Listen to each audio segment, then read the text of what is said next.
हम अपने कोहोस्ट से जरूर अनुरोध करेंगे कि देखेंगे कि कोई डिस्टरबेंस ना हो। हालांकि हम यहाँ पे से लॉक करते हैं।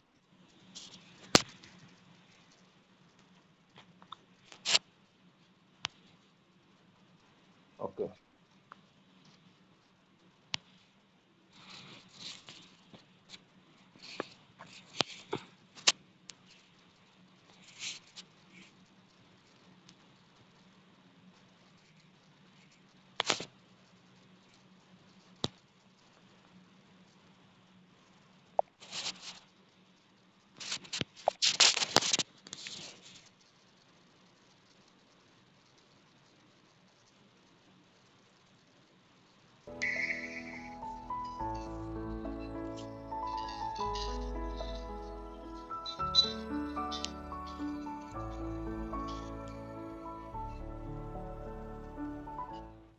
सुपर एलेक्स फ्रेंड्स, आज फिर से हम आप लोगों से रूबरू हुए हैं।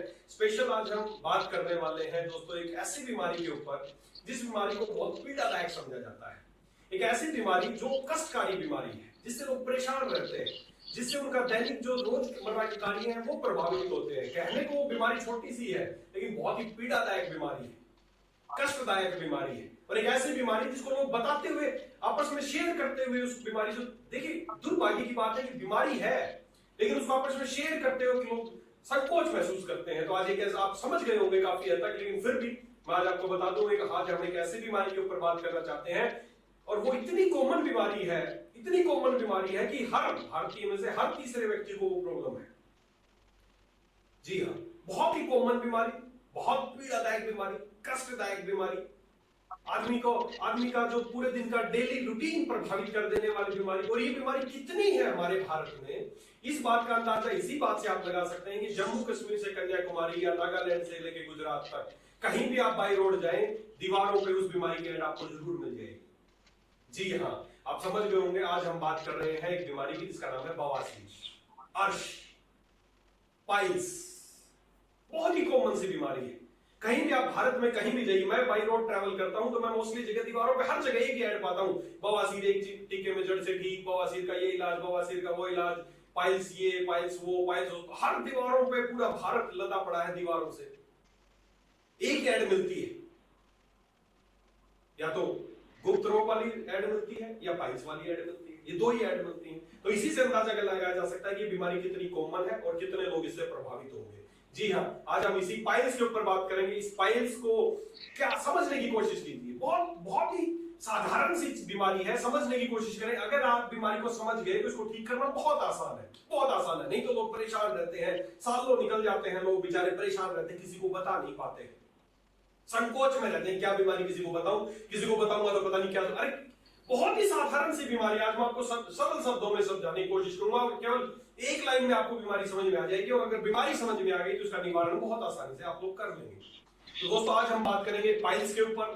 पाइल्स को हिंदी में आप लोग आम लैंग्वेज में बवासीर के नाम से जाना जाता है, आयुर्वेद में इसको अर्श के नाम से जाना जाता है। और पाइल्स के साथ साथ ही दो बीमारियां और हैं जिनका इकट्ठा ही नाम लिया जाता है। इन तीनों बीमारियों का नाम हमेशा इकट्ठा लिया जाता है, वो है पाइल्स, फिशर एंड फिस्टुला।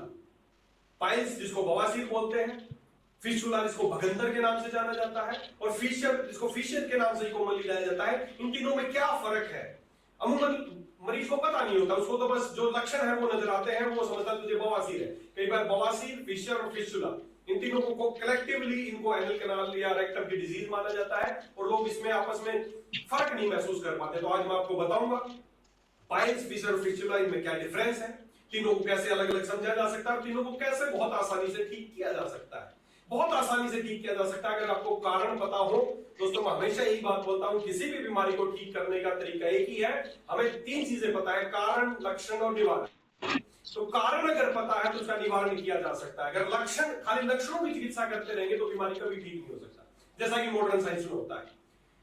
आजकल मॉडर्न साइंस में या जितने भी चिकित्सक वो एक ही बात करते हैं, लाक्षणिक चिकित्सा करते हैं। आपको दर्द है तो दर्द की दवाई दी जाती है, आपको ब्लीडिंग हो रही है तो ब्लीडिंग रोकने की दवाई दी जाती है, खुजली हो रही तो उसको दवाई दी जाती है। तो बीमारी का जो लक्षण है ना, उनका इलाज किया जाता है, ना कि बीमारी की जड़ को ठीक किया जाता है। तो अगर आपको दोस्तों कारण पता होंगे तो निवारण बड़ी आसानी से आप लोग कर पाएंगे। तो आज हम इस पाइल्स के विषय में सारी बात करेंगे, बहुत आसानी से आपको समझ में आ जाएगी कि पाइल्स की बीमारी क्या है। आगे से आप कभी किसी से संकोच नहीं करेंगे बताने में। क्यों? क्योंकि जैसे शरीर किसी भी अंग की बीमारी है, ऐसे ये भी एक बीमारी है, बहुत साधारण सी बीमारी है, और तीनों में क्या डिफरेंस है वो आज हम बात करेंगे। तो सबसे पहले बात करते हैं पाइल्स के ऊपर कि पाइल्स होता क्या है। पाइल्स क्या होता है समझने की कोशिश करना दोस्त। पाइल्स, बवासीर या अर्श होता क्या है? ये क्या है? जो हमारा जो गुदा मार्ग है, जो हमारा गुदा मार्ग है, और मॉडर्न साइंस में अगर इसकी बात की जाए तो इसको हेमोरॉइड्स बोलते हैं। हेमोरॉइड्स है ना, हेमोरॉइड्स बोल रहे, पाइल्स बोल रहे, बवासीर बोल रहे, अर्श बोल रहे, ये सब चीजें एक ही है ना, इसको कुछ भी बोल सकते हैं। Fistula and fissure is the different thing, वो दोनों अलग चीज है, उनके विषय में भी हम बाद में बात करेंगे। पहले पाइल्स या हेमोरॉइड्स को समझने की कोशिश करते हैं क्या है। दोस्तों हमारा जो गुदा मार्ग है, आप मेरे पीछे स्क्रीन पे भी देख पाएंगे, जो हमारा गुदा मार्ग है, एनल कैनाल है, और उसके ऊपर रेक्टम जो है, उसके ऊपर हमारी बड़ी आंत का जो कोलन जिसको बोलते हैं सिग्मोइड कोलन, वो शुरू होता है। तो ये हमारा जो पार्ट है, देखो बड़ी साधारण सी बात है, मैं आपको एक चीज बता दूं। जैसे हमारे शरीर के सब जगह आप देख सकते हैं, हमारे हाथ में नसें हैं, सब जगह हाथों में, पैरों में, सिर में, सब जगह पूरे शरीर में हमारे नसों का, खून की नसों का जाल है। समझना, एक लाइन में आपको बीमारी समझ में आ जाएगी। खून की नसों का जाल है पूरे शरीर में।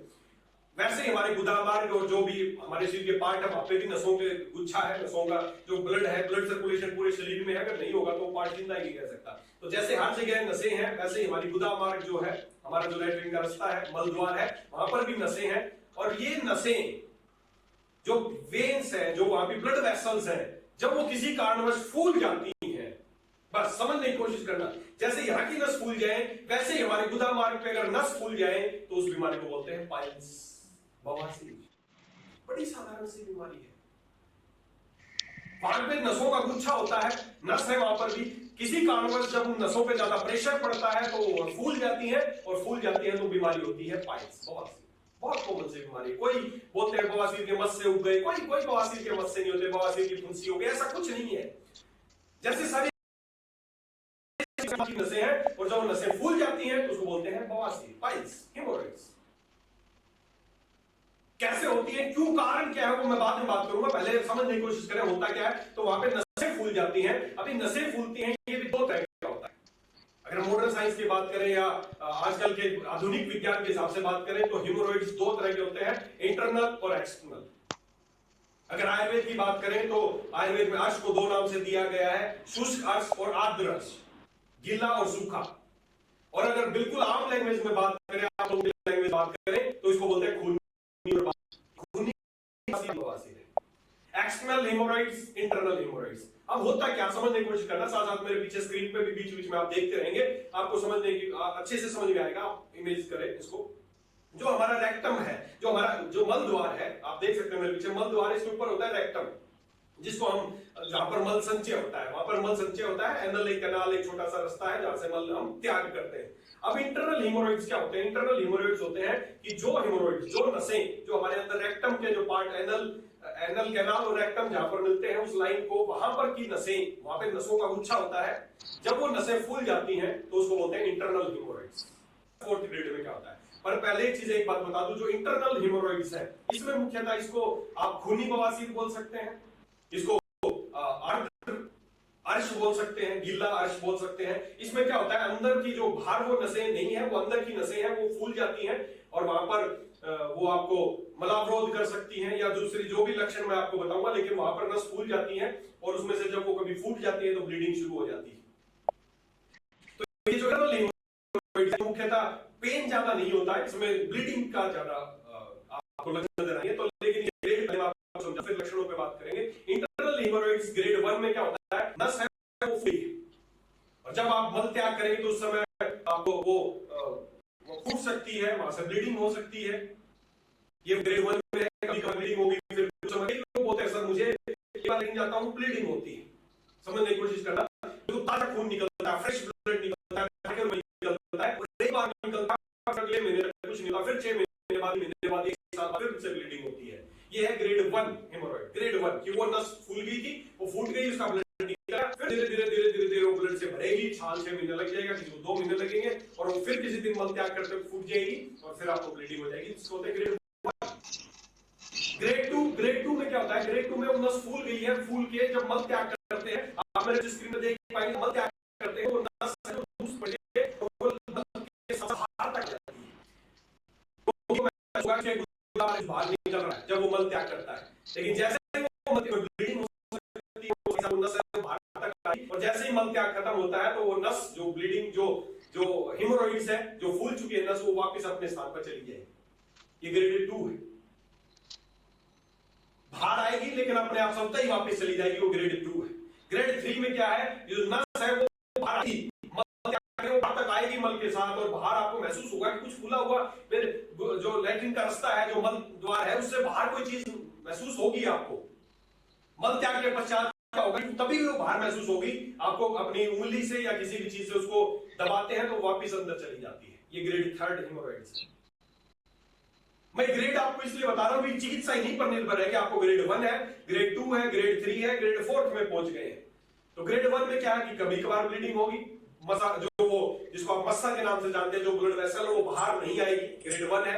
ग्रेड 2 में क्या है, ग्रेड 2 में वो बाहर आएगी लेकिन मल त्याग के बाद वापस अपने स्थान पर चली जाएगी। ग्रेड 3 में क्या है, वो बाहर आएगी लेकिन मल त्याग के पश्चात आपको उंगली से उसको वापस अंदर पहुंचाना पड़ेगा, ग्रेड 3। और ग्रेड 4 में क्या होगा कि जो ब्लड वेसल है जो वहां पर फूल गई है, वो मल त्याग के समय बाहर आएगी और फिर बाहर लटकी रहेगी, और वो चाहोगे तो भी आप वो वापस अंदर नहीं जाएगी, वो हमेशा आपको बाहर ही फील होती रहेगी, जिसको आप मस्सा बोलते हैं, मस्सा हो गया। ये 4 ग्रेड का हेमोरॉइड्स है, जो इंटरनल हेमोरॉइड्स है, ग्रेड 1, ग्रेड 2, ग्रेड। इनकी जब चिकित्सा की बात करेंगे तो बताऊंगा ग्रेड 1 और 2 की क्या चिकित्सा है, 3 और 4 की क्या चिकित्सा है। इसके बाद बात करें एक्सटर्नल हेमोरॉइड्स, इसको आप इस जो इंटरनल हेमोरॉइड्स है इसको आप खूनी बवासीर बोल सकते हैं, और जो एक्सटर्नल हेमोरॉइड्स है उनको आप बादी बवासीर, जिसको आप आम लैंग्वेज में बादी, जिसमें पेन ज्यादा होता है। इंटरनल हेमोरॉइड्स में पेन ज्यादा नहीं होता है। एक्सटर्नल हेमोरॉइड्स में क्या होता है, जो हमारा गुदा मार्ग है, जो मल त्याग का बिल्कुल सबसे बाहरी जो गुदा मार्ग है, उसके जो बाहर की आउटर लाइन है, बिल्कुल बाहर जो बाहर की नसें हैं, जब वो फूल जाती हैं तो उसको बोलते हैं एक्सटर्नल हेमोरॉइड्स। अंदर की नस फूल जाती है, इंटरनल हेमोरॉइड्स। कोई बहुत ज्यादा कंफ्यूजन होने की जरूरत नहीं, बहुत साधारण सी बीमारी है मेरे भाई। जैसे मान लो अगर इस हाथ को मैं रेगुलर, देखो सीधी सी बात है, मेरा हाथ है रेगुलर, मैं कोई इसको लटका के रखूं, इसमें प्रेशर पड़ता रहे, तो क्या होगा, यहाँ की जो नसें फूल जाएंगी, क्यों, क्योंकि इस पे प्रेशर पड़ रहा है। उसी तरह हमारे गुदा मार्ग की जब नसें फूल जाती हैं उसको बोलते हैं बवासीर। बहुत साधारण सी बीमारी है, कोई दिमाग लगाने की इतनी मस्सा हो गया, ये हो गया, कुछ नहीं है। तो इंटरनल हेमोरॉइड्स, एक्सटर्नल हेमोरॉइड्स, आपने देखा होगा कई बार लोग जो गार्ड्स हैं, चौकीदार हैं, है ना, या आर्मी मैन है जो लंबे लंबे समय तक जिनको चौक की पोस्ट पे खड़ा रहना पड़ता है, तो आपने देखा होगा उनकी पैर की नसें फूल जाती हैं। वो भी बीमारी, वेरिकोज, पैर की नसें फूल गई क्योंकि प्रेशर ज्यादा पैर की नसों पे है। उसी प्रकार जब गुदा मार्ग की जो नसें हैं, जब उनमें प्रेशर पड़ता है, फूल जाती है, उसको बवासीर बोलते हैं। तो इसमें पैर की नसें फूल जाती है, उनको किसी से नहीं छिपाते, तो इसको क्यों छिपाते हो मेरे भाई? सारे यार बवासीर होगी तो इसमें कोई इसमें छुपाने वाली या कोई ऐसी बीमारी नहीं है। जैसे हाथ की नसें, ऐसे गुदा मार्ग की नसें, जैसे पैर की नसें, ऐसे गुदा मार्ग की नसें, उसको बोलते हैं पाइल्स या फिशर अलग चीज है, पाइल्स जिसको हेमोरॉइड्स बोलते हैं। तो एक्सटर्नल हेमोरॉइड्स में क्या होता है, जो बाहर की नसें हैं, जो बाहर किनारे वाली जो नसें हैं, जब वो फूल जाती हैं, नसें फूल जाती हैं, तो उसको एक्सटर्नल हेमोरॉइड्स बोलते हैं। इसमें क्या होता है, पेनफुल ज्यादा होती है, ये हमेशा आपको बाहर नजर आती रहेंगी। और इसका आपको एक चीज बताऊं, 3 जगह पर वहां पर नसें फूलती हैं। जैसे आपने घड़ी में देखी, दीवार 7 बजते हैं, जहां पर 11 बजते हैं, 3 की पोजीशन 11। ऐसे अगर हम गुदा मार्ग को देखें तो जहां पर घड़ी बजते हैं उस पोजीशन पे एक नस होती है, एक 7 जहां 7 बजते हैं उस नंबर पे एक होती है, और एक 11, 3 नसें होती है। आप मेरे पीछे स्क्रीन पे देख सकते हैं, 3 नसें हैं। ये 3 नसें हैं, जब इन पर प्रेशर पड़ता है तो फूल जाती है। कई बार एक फूलती है, 3 नंबर घड़ी में जहां 3 बजते हैं उस डायरेक्शन में, वहां पर एक नस होती है, एक 7 पर, एक 11 पे। तो एक हो सकती है, 2 हो सकती है, 3 हो सकती है। मोस्टली जब चिकित्सक के पास कोई भी व्यक्ति पहुंचता है तो उसकी तीनों नसें फुली हुई मिलती हैं। जब वो व्यक्ति तो पेन करती हैं, रुकावट महसूस करती हैं, उसको बार बार लगेगा कि आप बार बार मल द्वार, आपका अवरोध महसूस होगा, उसको बार बार मल त्याग की प्रवृत्ति होगी और उसको सीवियर पेन होता है। और कभी कभी तो भी होती है, लेकिन पेन बहुत सीवियर होता है। और ये पेन कई बार इतना सीवियर हो सकता है जब ये जो एक्सटर्नल जो पाइल्स है, जिसको एक्सटर्नल हेमोरॉइड्स बोलते हैं, जिसको आप बादी वाली बवासीर बोलते हैं, जो बाहर की जो नसें फूली हुई, इनमें कई बार क्या होता है, थ्रोम्बोसिस हो जाती है, ब्लड इनके अंदर इकट्ठा हो जाता है। और जब वो ब्लड इकट्ठा हो जाता है, नीली पड़ जाती है और बहुत ही भयंकर, बहुत ही सीवियर पेन होता है। ऐसे में इमरजेंसी में पेशेंट को एडमिट करके उसकी चिकित्सा करनी पड़ती है। तो दोस्तों, पहली बात मैं आपको एक ही कहना चाहूंगा इस बीमारी पे आगे बात करने से पहले, कि दोस्तों ये बीमारी छुपाने की नहीं है, बीमारी बताने की है। इसमें इस बीमारी को होने में आपका कोई दोष नहीं है। कई लोग बोलते हैं मुझे बवासीर होगी, पता नहीं मेरा, लोग क्या सोचेंगे। अरे क्या क्या सोचेंगे, पैर की नस फूल गई, आपका काम बैठ के काम करने का है, कारण पे मैं बात करूंगा कि क्यों हुई, लेकिन ये कोई पहली बात विषय है कि दोस्तों आगे से अगर किसी को थोड़ी सी भी समस्या है तो प्लीज इसको छुपाने की बात नहीं है। बहुत ही साधारण सी बीमारी, जैसे पैर की बीमारी, हाथ की बीमारी, कंधे की बीमारी, कान की बीमारी, उसी तरह मलद्वार की बीमारी एक नॉर्मल फिनोमिना है। तो बवासीर है वो हमने बात की कि दो तरह की होती है, इंटरनल और एक्सटर्नल। दो तरह की है, इंटरनल में ज्यादा ब्लीडिंग होगी, उसके 4 ग्रेड हमने बात की, first grade, second grade, third grade, fourth grade. उसी तरह फिर एक्सटर्नल जो पाइल्स है उसमें 3 नसें होती है, 3, 7 और 11 की जगह पे होती है और इनमें पेन ज्यादा होता है। ये पाइल्स की 2 टाइप है, एक्सटर्नल, इंटरनल। इसको आप खूनी बादी बोल सकते हैं, इसको अर्श की अगर बोले तो शुष्क अर्श और आर्द्र अर्श, मतलब गीला और सूखा अर्श, इसको आयुर्वेद की लैंग्वेज में हम इन नामों से इसको जान सकते हैं। अब ये तो बात हुई कि नसें फूल गई, अंदर की फूल गई तो इंटरनल हिमोरॉइड्स, बाहर की फूल गई तो एक्सटर्नल हिमोरॉइड्स। लेकिन अब कारण क्या है, कारण ये समझने की जरूरत है, कारण क्या है। अगर कारण समझ में आ गया तो आप निवारण में पहले ही कह चुका बहुत आसानी से कर पाएंगे दोस्तों। तो कारणों पे विषय करते हैं कि ऐसा फूलती क्यों है। तो एक ही बात है, जहां की नसों पे प्रेशर पड़ेगा, अगर पैर की नसों पे प्रेशर पड़ेगा तो पैर की नसें फूल जाएंगी, हाथ की नसों पे प्रेशर पड़ेगा तो हाथ की नसें फूल जाएंगी, दिमाग की नसों पे प्रेशर पड़ेगा तो दिमाग की नसें फूल जाएंगी, लीवर की नसों पे प्रेशर पड़ेगा तो लीवर की नसें फूल जाएंगी, और जहां की नसों पे प्रेशर पड़ेगा फूल जाएंगी, गुदामार्ग की नसों पे प्रेशर पड़ेगा तो वो फूल जाएंगी। That's it. किसी भी कारणवश जब हमारी जो गुदामार्ग, जो हमारा मल द्वार है, बाकी नसों का गुच्छा है, जब उसे प्रेशर पड़ता है तो फूल जाती है।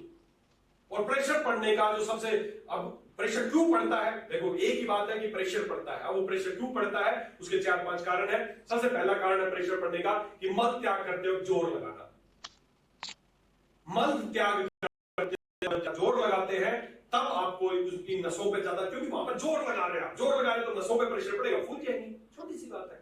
और जोर क्यों लगाना पड़ता है, कब्ज होने की वजह से, कंस्टिपेशन। ये है इस बीमारी की रूट कोज। पाइल्स होने के और बहुत सारे कारण हो सकते हैं, लेकिन 99% लोगों को जो पाइल्स होने का जो सबसे इंपॉर्टेंट रीजन है वो है कंस्टिपेशन, कब्ज। कब्ज ही इस बीमारी की जड़ है। जब आपको कब्जियत रहती है आपको, तो आप मल त्याग करने जाते हैं तो आप अपने जो भी आप यूज करते हैं, जो भी जिस तरह का भी आप स्थान प्रयोग करते हैं, जब आप वहां पर जाते हैं तो आप मल त्याग करते हुए ज्यादा जोर लगाते हैं, मल को बाहर निकालने की कोशिश करते हैं, वजह से वहां की नसें फूलनी शुरू हो जाती हैं, या तो इंटरनल हिमोरॉइड्स या एक्सटर्नल हिमोरॉइड्स आपको हो जाएगा। पहला रीजन कंस्टिपेशन। दूसरा कि आप, अगर आपका बहुत ज्यादा वजन बढ़ गया, ओबेसिटी, इसका एक बहुत बड़ा कारण ओबेसिटी कारण क्या होता है, जो एब्डोमिनल प्रेशर है वो बहुत बढ़ जाता है। एब्डोमिनल प्रेशर बढ़ने से क्या होता है, जो हमारे यहाँ की जो नसें हैं, इस एरिया की जो नसें, उस पर ज्यादा प्रेशर पड़ता है और फूलनी शुरू हो जाती है। जिससे पाइल्स, ओवरवेट, ओबेसिटी इसका एक बहुत बड़ा रीजन है। तीसरा, जिनका लंबा सिटिंग का काम है। कई बार आपने देखा होगा, सर मैं तो ड्राइवर हूं, सर मैं ट्रक चलाता हूं, या मैं ट्रैवल ज्यादा करता हूं, सर मैं गाड़ी चलाता हूं, या मैं सिटिंग हैंडलिंग बहुत ज्यादा करता हूं। उन लोगों को बहुत सारी समझ है। क्यों, आप समझने की कोशिश करना यार दोस्तों। बैठा हूं, खड़ा हूं, अब तो प्रेशर कहां है, पैरों की नसों पे।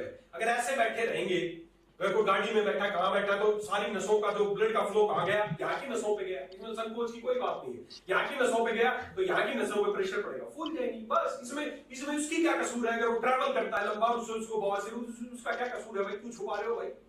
अगर पैर की नस फूल जाती है तो सबको दिखाते हो, देखो मेरे पैर की नसें फूल गई, तो वहां की फूल गई तो क्यों नहीं दिखा रहे हो, क्यों बीमारी को बढ़ा रहे हो।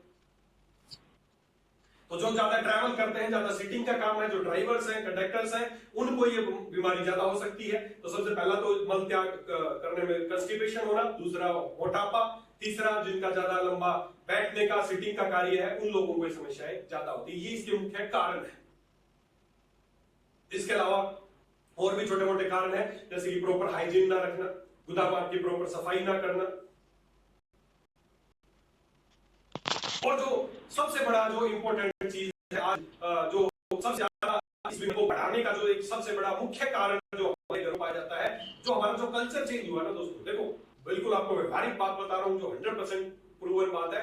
जो भारतीय कल्चर, जो सभ्यता थी ना, वो क्या थी, हम सुबह मल त्याग करते थे, इंडियन टॉयलेट्स यूज करते थे, इंडियन टॉयलेट यूज करते थे। आज कौन से टॉयलेट यूज करते हैं हम, इंग्लिश कमोड्स यूज करते हैं। इंग्लिश कमोड हमारी सभ्यता नहीं थी, भारत की सभ्यता नहीं थी। जब से ये इंग्लिश कमोड हमारे जीवन का हिस्सा बने, तब से बीमारी ज्यादा बढ़ गई। क्यों बढ़ गई है, इंग्लिश कमोड ऐसा है, हम उस पर सुबह जाके बैठते हैं, कई लोग तो वहां जाके न्यूज़पेपर पढ़ते हैं, अमूमन एक व्यक्ति को, जो प्राकृतिक अगर व्यक्ति स्वस्थ है, तो उस व्यक्ति को मल त्याग करने के लिए 1 से 3 मिनट का मैक्सिमम समय लगना चाहिए। 1 मिनट से 3 मिनट, इससे ज्यादा समय नहीं लगना चाहिए। अगर इससे ज्यादा समय आप वहां पर व्यतीत कर रहे हैं तो समझो आपको बीमारी है या बीमारी होने वाली है। 1 से 3 मिनट। जो हमारे हिंदी का मोड थे, हिंदी शीट थी, उसमें क्या था, हम जिसको आप उकड़ू पोजीशन बोलते हैं, उकड़ू पोजीशन में हम बैठते थे मल त्याग करने के लिए, जो परफेक्ट पोजीशन है। अगर आप उस पोजीशन में बैठ के मल त्याग करते हैं तो तुरंत मल त्याग होता है और वो पोजीशन ऐसी थी उसमें आप ज्यादा 1 से 3 मिनट ज्यादा बैठ ही नहीं पाएगा, अपने आप ही खड़ा हो जाएगा।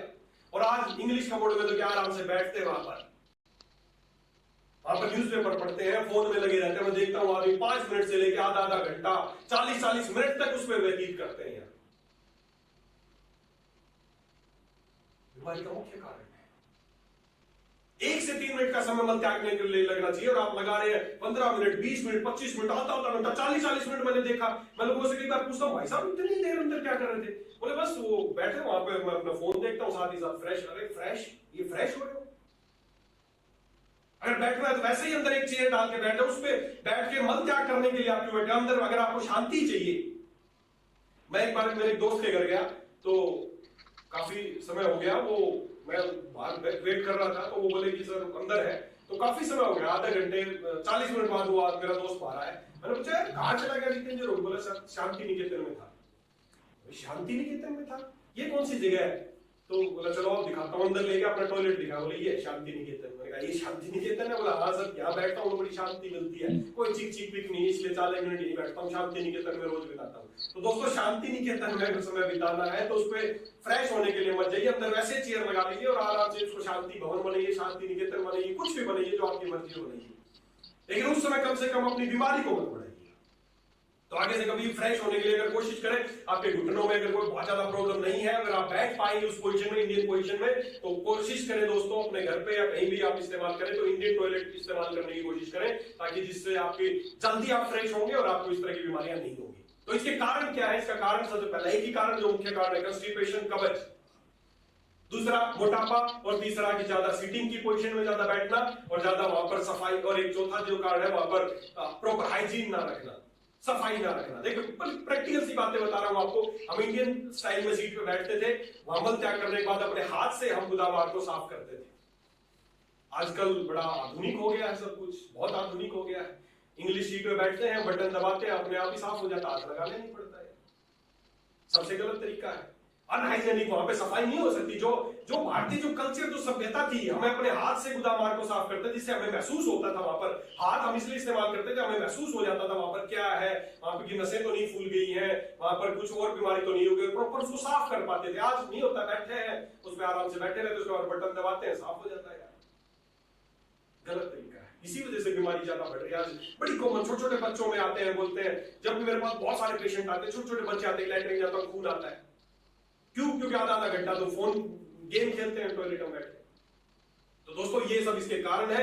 इन अगर कारणों पे विचार करोगे और इन कारणों को खत्म कर दोगे तो बीमारी आपकी ज्यादा से ज्यादा 7 दिन लगेंगे ठीक होने में। बहुत सारे पेशेंट है तो 3 दिन में ठीक हो जाते हैं, बहुत सारे पेशेंट है तो 7 दिन में ठीक हो जाते हैं, और बहुत ही ज्यादा पुरानी है तो 7 दिन, 21 दिन में।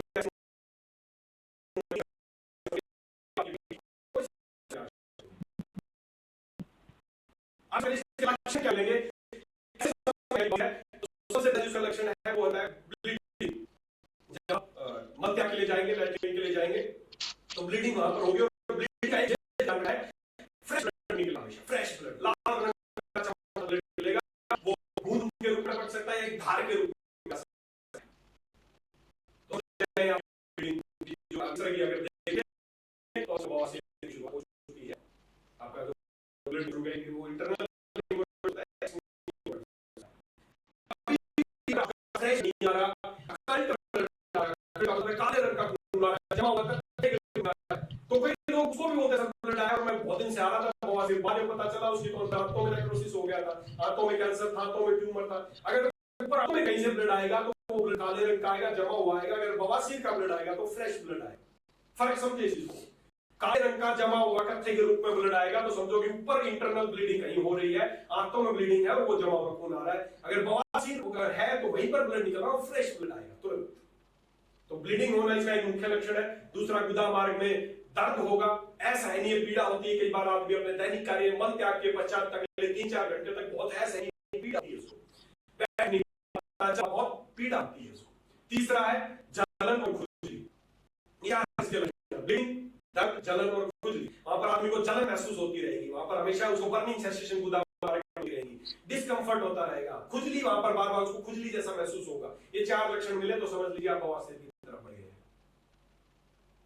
गुदा मार्ग में जलन होना, खुजली होना, शुरुआत की बार छोटी मोटी खुजली से होती है, फिर जलन होने लग जाती है, फिर दर्द होने लग जाता है, फिर ब्लीडिंग भी होनी शुरू हो जाती है।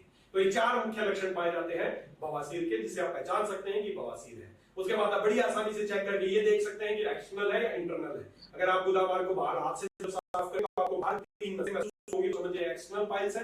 अगर आपको कोई नसें महसूस नहीं हो रही, केवल ब्लीडिंग हो रही है, पेन भी बहुत ज्यादा नहीं है, हुआ, बहुत सारे लोग अभी ग्रेड 1 में रहते हैं, उनको ब्लीडिंग होती है, फिर अगले 6 महीने बाद दोबारा ब्लीड इग्नोर कर देते हैं, यार एक बार हुआ था, फिर 6 महीने बाद फिर से हो गया, 1 साल बाद फिर से हो गया।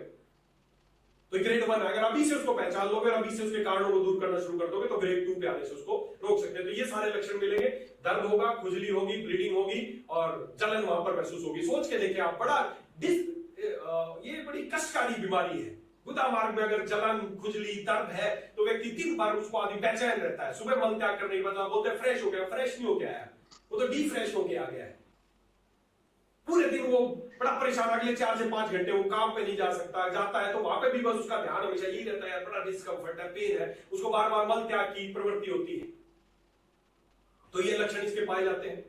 तो इन लक्षणों के आधार पर हम बड़ी आसानी से पहचान सकते हैं कि हमें बवासीर की शुरुआत हो चुकी है। उसके बाद 2 चीजें और जो मैंने शुरू में आपको नाम दिया था, फिशर एंड फिस्टुला। ये क्या चीज है? बवासीर तो आपको समझ में आ गई कि वहां की नसें हैं वो फूल जाती है, उनमें ब्लीडिंग हो सकती है, पेन हो सकता है, दैट्स इट। और इसके आपको समझने की जरूरत नहीं है। अगर वो नसें अंदर की हैं तो इंटरनल हेमोरेज, अगर बाहर की हैं तो एक्सटर्नल हेमोरेज, दैट्स इट। कारण समझ में आ गया, कंस्टिपेशन, मोटापा, ओवर ट्रैवलिंग या सिटिंग का कार्य, और साथ ही साथ वहां पर प्रॉपर हाइजीन ना रखना, प्रॉपर साफ ना रखना। ये 4 कारण है, 4 लक्षण है। और क्या है बीमारी वो आपको समझ में आ गया। बात करते हैं फिशर क्या है या फिस्टुला क्या है। 2 अलग-अलग, तीनों बीमारी कलेक्टिवली इकट्ठा ही गिना जाता है। तो फिशर क्या है? फिशर कुछ नहीं दोस्तों, फिशर में कोई नस नहीं फूलती है, कुछ नहीं होता। फिशर क्या है? गुदा मार्ग, जो हमारा जो एनल जो रास्ता है, गुदा मार्ग है, वहां पर एक कट लग जाता है, उसको बोलते हैं फिशर। हल्का सा एक कट लग जाता है, जैसे ब्लेड से कट लगा देते हैं किसी जगह पे, उसको बोलते हैं फिशर। बस, और इसमें कोई नसें नहीं फूलती, कुछ नहीं होता, बस एक फिशर। पर अमूमन ये कलेक्टिवली कई बार पाइल्स वाले को बाद में फिशर भी हो जाता है। क्यों हो जाता है समझने की कोशिश करना। ये जब मेरे पीछे आप स्क्रीन पे देख सकते हैं, फिशर की एक हल्का सा कट लग गया, वो बन गया फिशर। अब क्या होता है, ये हमारा जैसे गुदा मार्ग है, जब हम मल त्याग करते हैं, अगर हमारा मल त्याग करते हुए बहुत सुस्त है या उसको बहुत टाइट है, तो उसको जब त्याग करते हैं या जोर लगाते हैं तो क्या होता है, ये हमारी गुदा मार्ग ऐसे फैलती है तो क्या होता है, जब वो वहां से मल त्याग करते हैं तो उस समय जो कट लगा हुआ है, उस कट में असहनीय पीड़ा होती है, बहुत पीड़ा होती है। पाइल्स में इतनी पीड़ा नहीं होती, फिशर में असहनीय पीड़ा होती है। मल त्याग के पश्चात अगले 3 घंटे तक तड़पना पड़ता है पेशेंट को। क्यों? क्योंकि मान लीजिए आपके यहाँ पर कट लगा है, अगर इसको छोड़ देंगे तो हील अप हो जाएगा, लेकिन इस कट को बार बार इरिटेट करते रहेंगे, रोज इरिटेट करते रहेंगे, तो ऐसा नहीं, जब वो मल वहां उसके साथ लग के आएगा, जब मल उस घाव के साथ लग के आएगा तो वहां पर असहनीय पीड़ा होगी, वहां पर इंफेक्शन शुरू हो जाएगा और अगले 3-4 घंटे तक पेशेंट छटपटाता रहेगा दर्द के मारे, जब तक वो घाव वापस अपनी पोजीशन में नहीं आता है। तो ये फिशर है दोस्तों। इसमें इसका लक्षण क्या है, कैसे पहचान सकते हो? इसका सबसे पहला लक्षण तो यही है कि बहुत असहनीय, मल त्याग करने के पश्चात आदमी को बहुत असहनीय पीड़ा होती है, तो समझ लेना पाइल्स नहीं है, वो फिशर है। और इसकी एक पहचान और बता दूं, जैसे उन्होंने बताया कि मल त्याग करेंगे तो हमारा मल बहुत टाइट होता है, इसमें मल आएगा तो मल के साथ कहीं भी एक साइड में एक ब्लड की लाइन मिलेगी आपको, मेरे पीछे आप देख सकते हैं स्क्रीन पे, ब्लड की एक लाइन मिलेगी, इसमें बूंद के रूप में। जैसे पाइल्स में क्या होगा, खून है वो बूंद बूंद गिरेगा या धार के रूप में गिरेगा, नसें फूटेगी, इसमें नहीं है। इसमें तो जो घाव है, उस घाव के पास से जब मल आएगा तो उस मल पे एक ऐसे लाइन लगी आएगी ब्लड की हल्की सी, तो आप पहचान जाएंगे, मल को देख के पहचान जाएंगे कि यार फिशर है। क्यों? क्योंकि उस मल पे किसी ना किसी साइड पे आपको एक ऐसे ब्लड की लाइन नजर आएगी, उसको लग के हुआ, क्योंकि वहां से टच करता हुआ आ रहा है, तो वहां पर बस हल्की सी ब्लीडिंग की लाइन आएगी, ब्लड गिरेगा नहीं। ये है फिशर। समझ में आया? असहनीय पीड़ा और मल के साथ एक लाइन के रूप में लग के खून आना, समझ लें फिशर है, पाइल्स से डिफरेंट है। फिस्टुला इनका ही अपग्रेड रूप है, वो भगंदर जिसको बोलते हैं आप लोग, नासूर जिसको बोलते हैं, वो इन्हीं का एडवांस रूप है। पाइल्स, फिशर जब ये होता है, इसी तरह इनको क्या है, जब हमारे गुदा मार्ग में कहीं पे भी इंफेक्शन होता है, प्रॉपर हाइजीन नहीं है, प्रॉपर सफाई नहीं है, कंस्टिपेशन रहती है, वहां पर घाव हो जाता है, उसी घाव में क्या होता है, पस बनने लगती है। पस बनने लगती है, पस क्या करती है, वो मवाद क्या करती है, वो अपना रास्ता बाहर आने के साथ साथ वो अंदर अपना अपना रास्ता बनाना शुरू कर देती है, अंदर ट्रैक बनाना शुरू कर देती है, और उसी को बोलते हैं नासूर, भगंदर। बड़ी खतरनाक बीमारी है भगंदर और नासूर। मवाद क्या करती है, वो बाहर भी बूंद बूंद रूप में आती रहेगी गुदा मार्ग में, लेकिन वो अंदर रास्ता बनाती जाएगी, ट्रैक बनाती जाएगी, और पता नहीं कहां से कहां हो जाएगी। मैंने ऐसे भी पेशेंट देखे हैं जिसमें वो जो मवाद है वो अंदर अपना ट्रैक बनाती रहती है। मैंने बहुत सारे ऐसे पेशेंट भी देखे हैं जिनका वो जो ट्रैक है गुदा मार्ग से शुरू होके और यहाँ रीढ़ की हड्डी यहां तक उनका ट्रैक अंदर पहुंच जाता है। वो मवाद इतनी खतरनाक है, उसके रास्ते में जो भी आएगा उसको खराब करती जाएगी और अंदर ट्रैक बनाती चली जाएगी। वो एक सिंगल ट्रैक भी हो सकता है, वो मल्टीपल ट्रैक भी हो सकते हैं। गुदा मार्ग में उसका एक हल्का सा छेद नजर आएगा, वो ओपनिंग नजर आएगी बिल्कुल बारीक सी, उस बारीक से हमेशा मवाद गिरता रहेगा। वो फिस्टुला का भारी एंडिंग है और वो अंदर ही अंदर मवाद जाके वो रीढ़ की हड्डी को भी गला देगी, पैलिस के दूसरे ऑर्गन्स को भी, जिसके रास्ते से चली जाएगी वहीं से रास्ता बना देगी, उसको गला देगी। बहुत ही खतरनाक भगंदर, नासूर बोलते, नासूर बन गया। जो पस है वो अंदर रास्ता बनाएगी, वो एक सिंगल ट्रैक भी बना सकती है और वो मल्टीपल ट्रैक भी बना सकती है। अंदर जाके मैंने देखा एक पेशेंट मेरे पास आया था, बहुत सीवियर पेशेंट था, उसको बाहर एक छोटा सा रास्ता था और जब उसका अंदर सीटी स्कैन कराया गया तो पता चला अंदर मल्टीपल ट्रैक बने हुए हैं, ऐसे पूरा उसकी रीढ़ की हड्डी तक सारे ट्रैक पहुंच गए थे। बाहर से कुछ नहीं दिख रहा, सिर्फ एक छोटा सा मुंह नजर आ रहा है जिसमें से हमेशा मवाद गिरती रही। लक्षण क्या है, इसमें भी पीड़ा होती है और साथ ही साथ पेशेंट के जो अंडरगारमेंट्स हैं जब वो उसको निकालता है तो वहां पर हमेशा मवाद का धब्बा सा मिलता है। बहुत ज्यादा ब्लीडिंग नहीं होती, कुछ नहीं होता, बस उसको हल्की सी कहीं पे भी मवाद का धब्बा सा मिलेगा और बाहर अगर चेक करेगा, वो खुद ही चेक करेगा, किसी से चेक कराएगा तो हल्का सा एक सुराख नजर आएगा जिसमें से मवाद निकल जाएगा। बस बाहर बहुत छोटी सी बीमारी, लेकिन अंदर बड़ी खतरनाक रूप ले लेती है, जिसको बोलते हैं भगंदर और नासूर। तो तीन बीमारियां दोस्तों, पाइल्स, फिशर एंड फिस्टुला। उम्मीद करता हूं तीनों को फर्क समझ लेंगे आप। उसमें ब्लीडिंग होगी, मैं फिर रिपीट कर देता हूं, बड़ी कॉमन बीमारियां। पाइल्स में क्या है, नसें फूल जाती हैं, ब्लीडिंग होगी, फूट जाएगी, ब्लड आएगा, दर्द होगा, ये सब। फिशर में क्या है, हल्का सा वो फैलेगा, होगा, सीवियर पेन होगा और मल के साथ लग के ब्लीडिंग आएगी एक लाइन के रूप में। फिस्टुला क्या आएगी, मवाद आएगी और साथ ही साथ ऐसा ही पीड़ा होगी, मवाद बाहर बूंद रूप में गिरती रहेगी और उसको भी बहुत तेज दर्द रहता है, डिस्कम्फर्ट रहता है, फीवर हो सकता है साथ में। तो ये तीनों बीमारी है, तीनों को बड़ी आसानी से आप किसी पेशेंट की उसकी हिस्ट्री उससे पूछिए कि आपको दर्द कब हो। खाली लोग बोलते हैं कि सर मुझे ना गुदा मार्ग में दर्द होता है, ब्लीडिंग होती है, बस आप वो लिख देते बवासीर। नहीं, उसकी हिस्ट्री लीजिए कि मल त्याग करते वक्त दर्द होता है, ब्लड फ्रेश आता है या नहीं आता है, ब्लड जमा हुआ तो नहीं आता है, मल के साथ लग के ब्लड तो नहीं आता है, दर्द कितना सीवियर ब्लड होता है क्या, या साथ में कोई मवाद भी नजर आती है क्या। ये तीनों चीजें बड़ी आसानी समझ के, आप कोई जांच कराने की जरूरत नहीं है, कुछ नहीं, सब आपको अपने आप समझ में आ जाएगा कि बवासीर है, पाइल्स है, फिशर है या फिस्टुला है। तो ये जानकारी ज्यादा से ज्यादा लोगों तक शेयर करें, ज्यादा से ज्यादा, ताकि लोग अपनी बीमारी को समझ सकें कि मुझे पाइल्स है, फिशर है या फिस्टुला है और उसके अकॉर्डिंग वो अपना इलाज कर सकें। तो दोस्तों ये थे इसके लक्षण और इसके कारण। अब इसकी बात करते हैं इसका निवारण कैसे किया जाए, कैसे इस बीमारी को निजात पाई जाए। मैंने आपको बताया अगर आप कारणों की तरफ ध्यान देंगे, कारण को मिटा दिया तो 3 दिन, 7 दिन या 21 दिन ज्यादा लगेंगे, आपको इन दिनों में कोई भी बीमारी ठीक हो जाएगी। बहुत सारे ऐसे पेशेंट मैंने देखे इनकी 3 दिन में पाइल्स ठीक हो जाती है, चाहे कितनी भी पुरानी है। तो इसी के लिए हम अब इसके निवारण के ऊपर बात करेंगे। निवारण में जैसे हम हमेशा करते हैं, सबसे पहले हमें अपनी दिनचर्या सुधारनी पड़ेगी, साथ ही साथ हमें क्या इसके लिए हम योग प्राणायाम कुछ अपना सकते हैं क्या, और साथ ही साथ हमें कौन सी आयुर्वेदिक औषधि है जो इस्तेमाल करके हम इस बीमारी से निजात पा सकते हैं। और लास्ट में हमें एक ऐसा कोई एक नुस्खा, जैसे हर बार हमारी बीमारी को लेकर कोई नुस्खा आपको शेयर करते हैं जो आयुर्वेद में वर्णित है कहीं ना कहीं, तो आज इसका भी एक स्पेशल नुस्खा है जो मैं आपसे शेयर करूंगा, जिसको इस्तेमाल करके बहुत सारे लोगों की पाइल्स बिल्कुल जड़ से ठीक हुई है। तो इन्हीं विषय पे हम बात करेंगे। तो दोस्तों निवारण करना है आपको कोई बीमारी का, जैसे मैं पहले भी एग्जांपल दिया था कि मेरे पैर में दर्द हो रहा है, मैं आपके पास आया कि मेरे पैर में दर्द है, आपने क्या किया, अच्छा दर्द है, दर्द की दवाई खा ले। एक तो निवारण का तरीका ये है। दूसरा तरीका ये कि मैं चेक करूं कि कारण क्या है, क्यों दर्द है, तो कारण में पता चला नीचे कांटा लगा, उस कांटे को निकाल दिया। तो निवारण का दूसरा तरीका ये है। डिपेंड आप पे करता है कि आप कौन सा निवारण करना चाहते हैं। अगर बीमारी को जड़ से खत्म करना चाहते हैं तो उसको कारण को निकाल दीजिए। और इसका कारण में मैंने बताया 99% कारण क्या है, कब्जियत, कंस्टिपेशन, जब आप पर बल त्याग करते हो, आप जोर लगाना पड़ता है तो ही बीमारी होती है। या आपको कई बार एक आध कंडीशन में क्या होता है कि आपको दस्त लगे हैं, बार बार मल त्याग करने जाना पड़ता है तो भी नसों पे जोर पड़ता है। लेकिन मुख्य कारण है कब्जियत, कब्ज होना। और कब्ज होने का जो सबसे जो इस बीमारी की जो रूट कॉज है ना, कब्ज, तो इस कब्ज को अगर आपने दूर करना सीख लिया तो आपको कब्जियत नहीं होगी कभी भी, और आपको बाइल्स बवासीर अगर हो गई है तो ठीक हो जाएंगे, और नहीं हुई तो जिंदगी भर आपको कभी नहीं होगी। तो सबसे पहली बात कब्जियत है, उसको दूर करना है। दूसरा, अगर आपका ओवरवेट, आपका वजन बढ़ गया तो हमें वजन कम करने की तरफ ध्यान देना है। और तीसरा इसका जो रीजन था कि ओवर सिटिंग, अगर आप ओवर सिटिंग करते हैं, ट्रैवल ज्यादा करते हैं, तो आप रात को जब विश्राम करते हैं या कुछ भी करते हैं तो उस समय कुछ ऐसी चीजें करें, कुछ ऐसे योग आसन में आपसे बताऊंगा, कुछ वो करें ताकि वहां की जो ब्लड का प्रेशर है वो इधर उधर डाइवर्ट हो जाए और आपको बाइल्स बवासीर की समस्या ना हो। और चौथा जो कारण था कि वहां पर प्रॉपर हाइजीन, प्रॉपर सफाई नहीं रखते हैं, गंदगी रहती है, तो बाइल्स फिशर इसका बहुत बड़ा, मैंने ज्यादातर लोगों में देखिए, ज्यादातर लोगों में जो मैंने देखा शुरुआत ऐसी होती है कि प्रॉपर सफाई नहीं रखते हैं। गांव में मैंने आज भी देखा है, गांव में लोग क्या करते हैं मल त्याग करने के लिए, अब तो बहुत सुधार हो गया कि लोग खुले में शौच के लिए नहीं जाते हैं, लेकिन फिर भी मैंने देखा था गांव में